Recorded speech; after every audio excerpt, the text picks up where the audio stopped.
Bentung. Terima kasih Tan Sri Yang di-Pertua. Bismillahirrahmanirrahim. Assalamualaikum warahmatullahi wabarakatuh dan salam sejahtera. Pekan Bentong jauh ke tengah, dijanda baik kita bersua. Menabur bakti tanpa lelah, belanjawan madani untuk semua.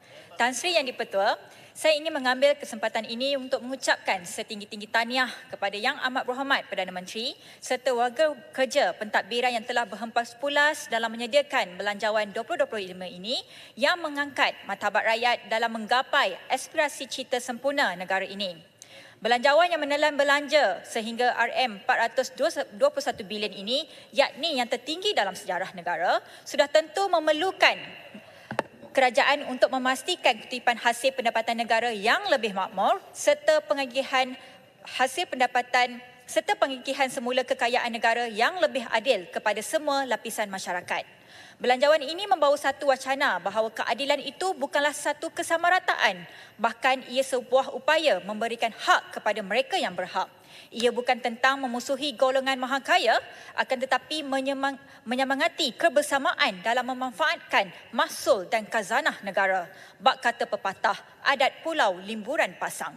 Kita dapat lihat hasil daripada penyelarasan subsidi diesel dan upaya membanteras rasuah dan penyelewengan, kerajaan bukan sahaja mampu melakukan penjimatan dan mengurangkan ketirisan, akan tetapi dapat menarik keyakinan pelabur luar untuk terus melabur di Malaysia. Tan Sri Yang di-Pertua, keputusan kerajaan untuk meneruskan subsidi petrol untuk 85% rakyat yang layak adalah satu keputusan yang baik. Ia memerlukan iltizam politik yang tinggi dan keberanian dalam melakukan sesuatu transformatif dan berupaya memberikan lebihan peruntukan kepada negara. Banyak yang boleh dilakukan dengan penyelarasan ini. Misalnya, sektor pendidikan dan kesihatan kita memerlukan belanja yang besar bagi menaik taraf prasarana, meningkatkan peluang pekerjaan, memberikan gaji yang berpatutan, menambahkan kelengkapan serta membaiki mutu perkhidmatan.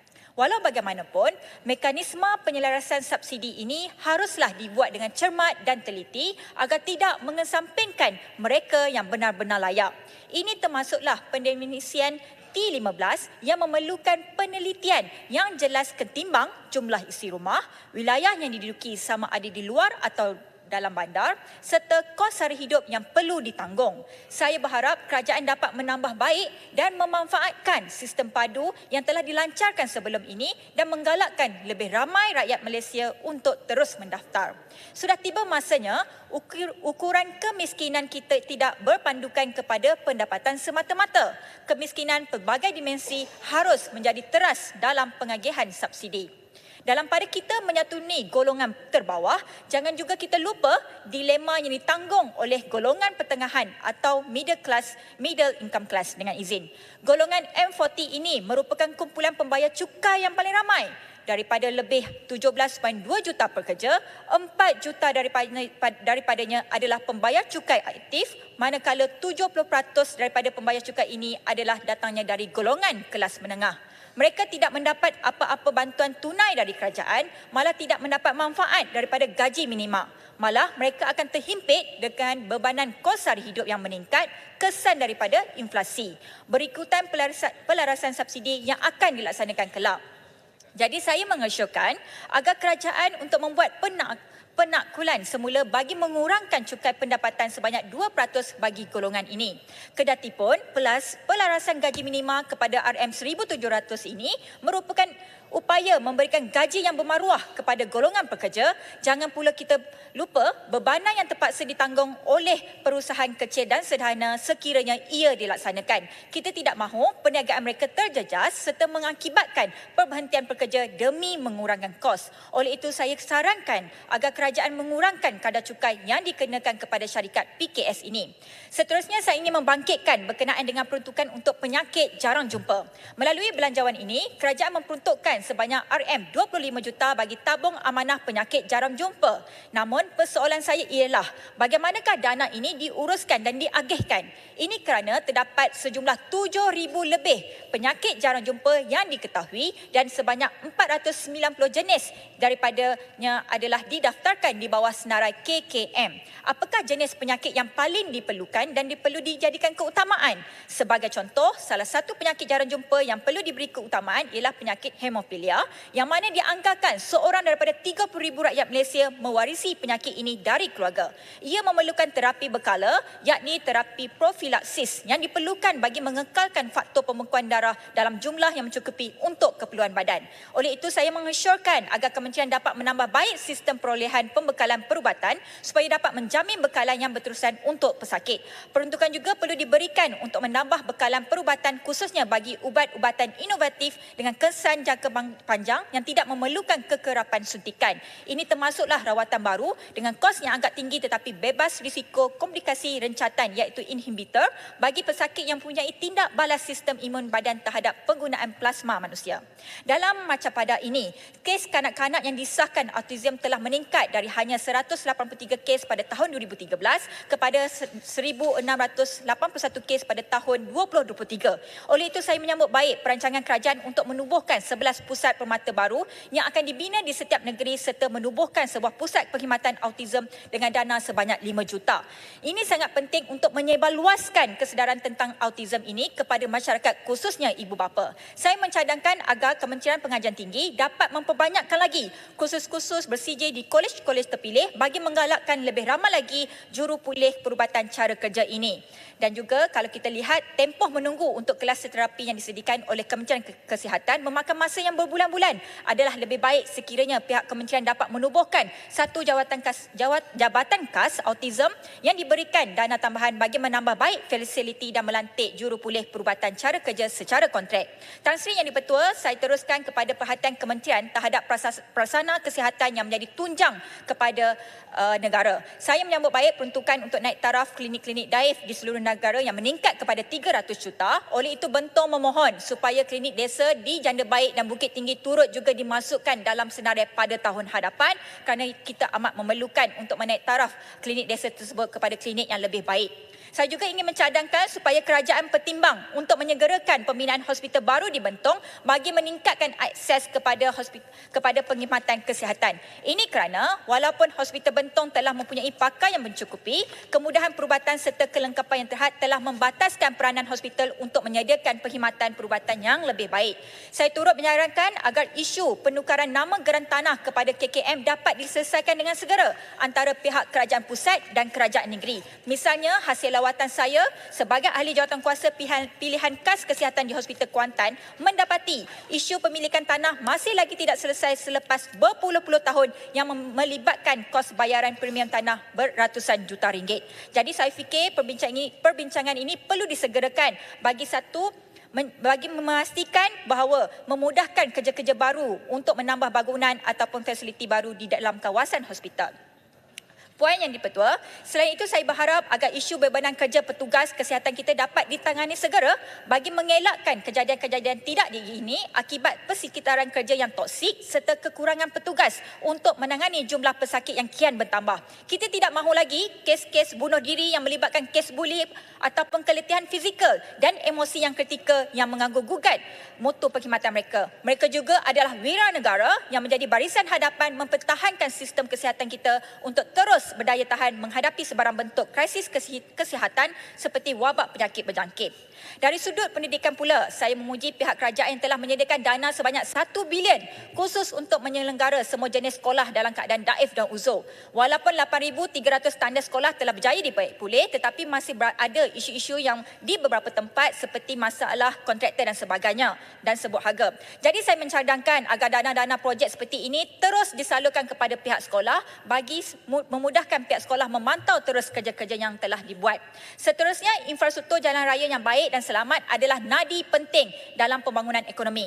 Saya menegaskan keperluan untuk menaik taraf lebuh raya Kuala Lumpur Karak adalah amat penting dan saya difahamkan pada tahun hadapan akan dilebarkan lagi lebuh raya Karak. Namun begitu, adalah amat penting juga untuk pemasangan lampu jalan di sepanjang lebuh raya Karak. Ini kerana kerap berlaku kemalangan pada waktu malam, kerap berlaku kemalangan sehingga meragut nyawa.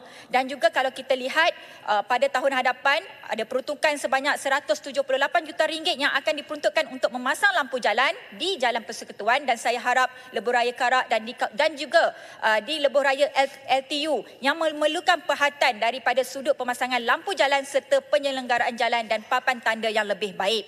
Lebuh raya LTU ini adalah lebuh raya lingkaran tengah utama.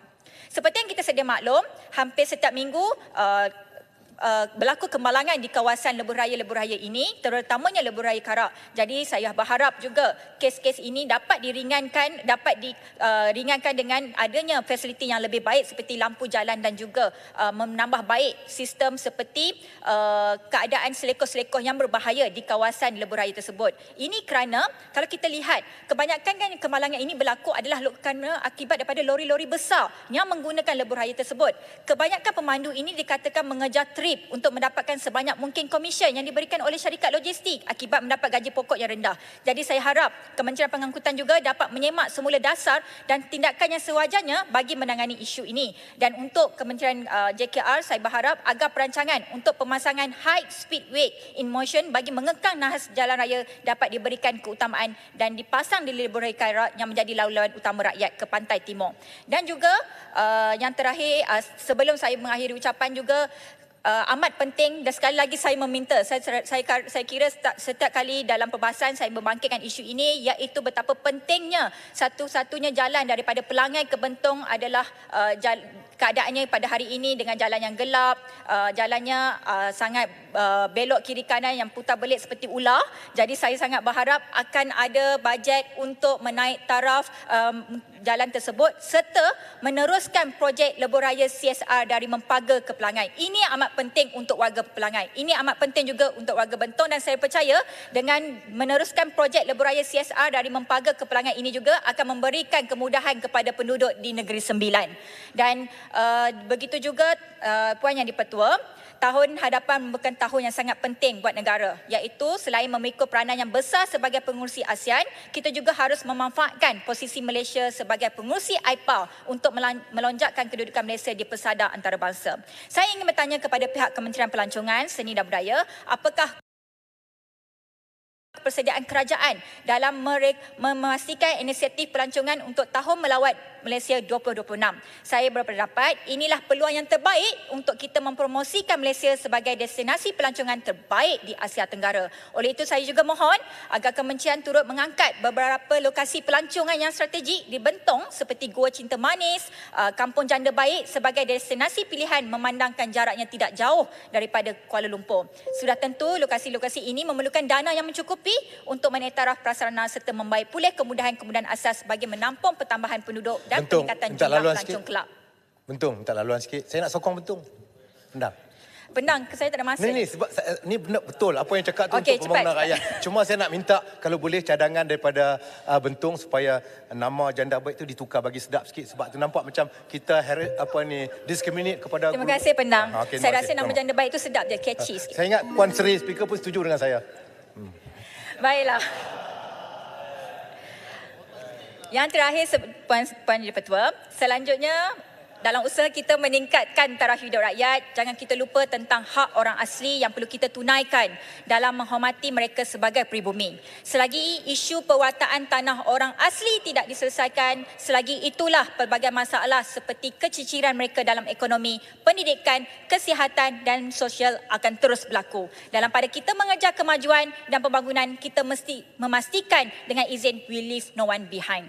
Akhir sekali, saya ucapkan tahniah kepada Yang Amat Berhormat Perdana Menteri yang telah telah meningkatkan jumlah peruntukan untuk memperkasakan institusi parlimen kepada 180 juta ringgit bagi untuk tahun hadapan, yang sebahagiannya digunakan untuk memperkukuhkan peranan jawatan kuasa kira-kira wang negara, jawatan kuasa pilihan khas Dewan Negara dan Dewan Rakyat. Oleh itu saya mohon agar peruntukan khusus jawatan kuasa pilihan khas Dewan Rakyat dinaikkan bagi memastikan proses semak dan imbang yang lebih berkesan dalam memantau dan menyemak semula dasar-dasar kerajaan. Ini termasuklah lawatan-lawatan terhadap kawasan yang terkesan dengan dasar-dasar yang dibuat seperti kemudahan pendidikan, kesihatan serta reformasi pentadbiran yang perlu diberlakukan bagi memastikan tadbir urus yang baik dan bertanggungjawab. Dan Bentong menyokong belanjawan ini. Sekian, terima kasih. Terima kasih Yang Berhormat Bentong. Saya jemput